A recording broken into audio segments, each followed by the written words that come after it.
Bon, ñooñu nag bu ñu leen ko joxee ba pare ñoom ni ñu koy utiliser loolu bon c'est pas sous nos radars te maîtriser wuñu ko mais je pense que c'est une information boo xam ne jaroon na quand même ñu partager ko. Donc autorisation de coupe de bois naturellement am na suivant des quotas qui préservent la faune et la flore mais aussi li nga xam ne nag bu ñuy wax souvent trafic de feu de bois bi mooy li am côté zone Casamance ak jàpp côté Gambie nga xam ne c'est un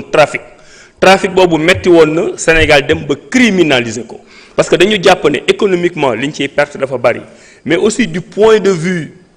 de la gestion de l'environnement li ñu doon perte dafa bari mu poser nag ay problèmes yu bari parce que ce sont des bois yoo xam ne ñu ngi nekk dans la lisière de la frontière avec la Gambie gars yi dañuy ñëw li ñuy def bu ñu paree retiré wu dugg biir Gambie nga xam ne doo leen mën tey mu am des conséquences économiques désastreuses sur l'économie de la Casamance et l'économie du Sénégal de façon générale ñu jël ay décisions wax naa ko sànq première décision bi c'est la criminalisation mais criminalisation bi dafa am ay limites parce que si statistiques yi nga xam ne moom la ñu yor mooy waa Eaux et Forêts bu ñu defee liggéey bi ñu war a def ba jàpp ñi ñu war a jàpp y a que 6% des dossiers qui finissent au tribunal 6% dafa mel ni ñu la téeméeri nit ñoo ci jàpp 6 ñi ñooy dem tribunal te ci biir 6 ñooñu ñu ci bari dañ leen di bàyyi encore donc dafa am benn travail extrêmement important d'anticipation boo xam ne moom le ministère de l'environnement di def mais derrière dafa am un petit problème de justice de sanction boo xam ne dafay tax ñi nga xam ne ñooy def trafic boobu duñ leen dissuader bi ñu demee ba ci biir on a une convention avec les forces armées c'est dans le cadre d'une loi d'ailleurs et toutes les forces de défense et de sécurité qui travaillent avec les services du ministère de l'environnement pour mën a gérer cette question de trafic de feu de bois donc chaque fois bu ñu waxee loolu xam leen ne am na ñu nekk ci yoon parce que état moo leen jox autorisation pour ñu traiter mbirum coupe de bois mais am na ci trafic boo xam ne ñu ngi ciy liggéey mais on ne parvient pas encore à régler ça bari na question aussi yoo xam ne dafa dëxëñu c'est le péril plastique am na ku ne Kaolack booy dugg plastique bi moo lay teeru booy génne trafic bi plastique bi moo lay gunge waaye defe naa dëkku Sénégal yépp noonu lañ mel donc c'est un problème important te ñépp xam nañ plastique puisque plastique du gaaw a seey du seey bu nekkee ci suuf du seey bu nekkee ci ndox bu ñu koy continuer di ko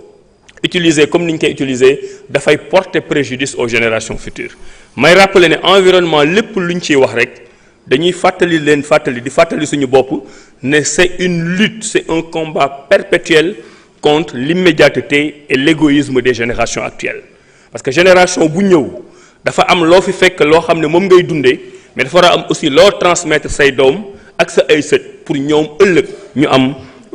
lu ñuy dundee donc plastique boobu Sénégal jot na ci depuis 2020 ñu am une loi sur les plastiques coow li bari lool mu doon une loi boo xam ne sur le principe je pense que ñëpp d'accordoon nañ ne ni ñuy utiliser plastique ci Sénégal dafa jéggi dayoo mais le problème mooy que 5 ans après le problème des plastiques n'est pas encore réglé ñu bari ci yéen wax nañ ko léegi le problème mooy lan moo tax ñu am une si belle loi mais qui ne parvient pas à être appliquée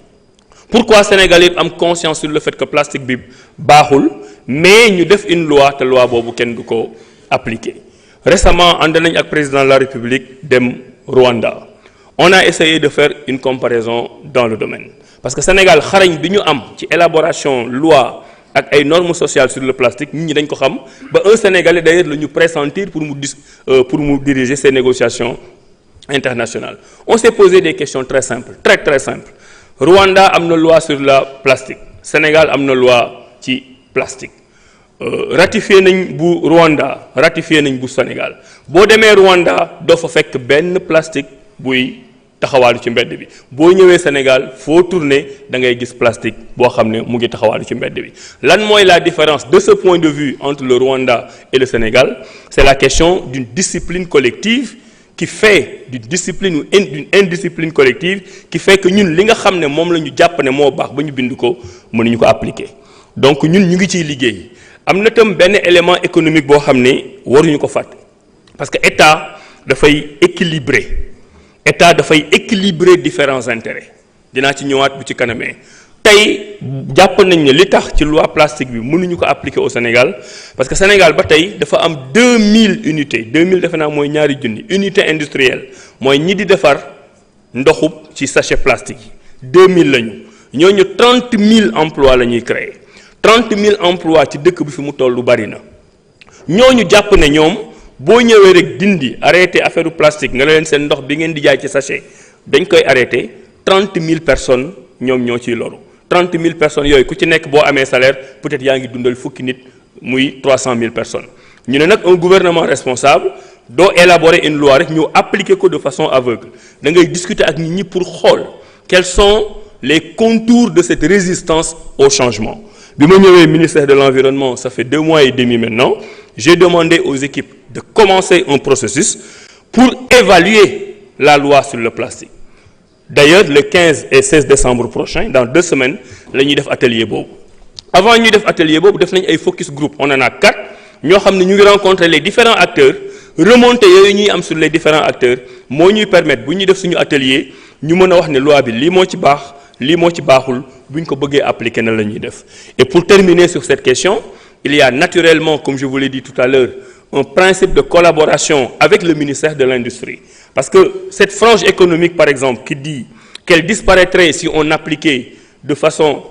claire et de façon effective la loi sur le plastique ñooñu jàpp nañ ne ni ñuy defaree ndox ci sachet plastique war nañ ko mën a defaree ci bouteille de façon industrielle. Donc ce qui est une difficulté pour cette frange économique peut devenir une opportunité si le ministère de l'Industrie et du Commerce travaille en étroite collaboration avec le ministère de l'Environnement pour proposer des solutions durables. Il y a la question globale des déchets. Tey xam naa du ma ci sori yéen ñëpp dégg naa ne remercier ngeen bu baax le directeur de la SONAGED man aussi maa ngi koy remercier di ko féliciter ngeen bu baax la dame Sophie nga xam ne mooy diriger Promoged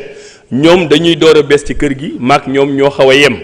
te xam naa ne liñ ci mën a wax man mënuma leen ko wax d'ailleurs suñu passation de service dafa xaw a tardé parce que le 5 novembre bi passé lañ koy door a def donc matagul 1 mois waaye boobu ba léegi ñu ngi liggéey ak ñoom may préciser ne SONAGED société anonyme la donc dafa am une certaine autonomie bien que dafa nekk sous la tutelle du ministère am na ci yu bari yoo xam ne moom moo koy defal boppam ci responsabilité am te bu ma déggee seen témoignage mu ngi koy def bu baax. Promoged par contre projet la directement rattaché au ministère ñu ngi travailler ak moom pour xool li ñu def mais globalement si je dois répondre à vos questions ne ngeen amul tey ba léegi pourquoi depuis 65 ans. amul une industrie de transformation des déchets solides si j'essaie de résumer loolu lay doon jàpp naa ne SONAGED par rapport ak documents yi ñu ma envoyé ñu ngi ci yoon jàpp naa ne Promoged ci transformation bi ñu nekk di def ak gis ngeen travail bu extraordinaire bi ñu def Mbëbës ba Mbëbës di waaj a pare ñuy préparer une transition vers un centre de tri à Mbambilor ku leen jàppale ñu dem mais ñooñu dañu soxla ñun ñu toogaat pour réfléchir à une vraie stratégie sur la prise en charge des déchets solides loolu waxtaan naante ci ak autorités yi nga xam ne ñoom ñoo fi teg am nañ ay pistes de réflexion buñ ci gënee avancé dinañ ko mën a wax. C'est la même chose pour le cadre de vie mën nañu wax ne presque mooy caatu famille bi ñoom ñu ngi door a ñëw ñuy tatagal di wax aussi koso bienvenue di wax rek ni am na ku poser question ni am na lu ministère de l'Intérieur di def effectivement ministère de l'Environnement de la transition écologique à travers la direction du cadre de vie moom moo war a topp ci gannaaw ñu ne leen nous sommes totalement d'accord encore une fois li nga xam ne moo ñu tardeloon mooy bi ñu defee remaniement bi commencé liggéey le nouveau ministre de l'Intérieur dafa ñëw rek commencé pendant ce temps ñu ngi defar le décret de répartition pour jox ñu cadre de vie